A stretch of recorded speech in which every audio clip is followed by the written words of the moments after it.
প্রথম স্থান অধিকার করেছে আম্বাউলা মক্তব খাদিজা খাতুন শামীম সানি সরকার। খাদিজা খাতুন শামীম সানি সরকার পুরস্কারটি তুলে দেবেন আজকের সভার সম্মানিত বিচারক মণ্ডলীর মধ্য থেকে একজন উজ্জ্বল নক্ষত্র কারি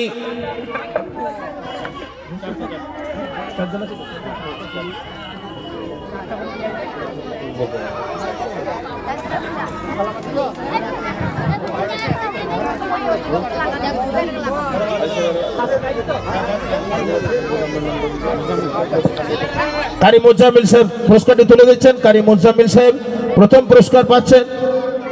মোকালামা খাদিজা খাতুন শামীম এবং সানি সরকার 147 নম্বর পেয়েছে 150 নম্বরের মধ্যে। এরপর দ্বিতীয় স্থান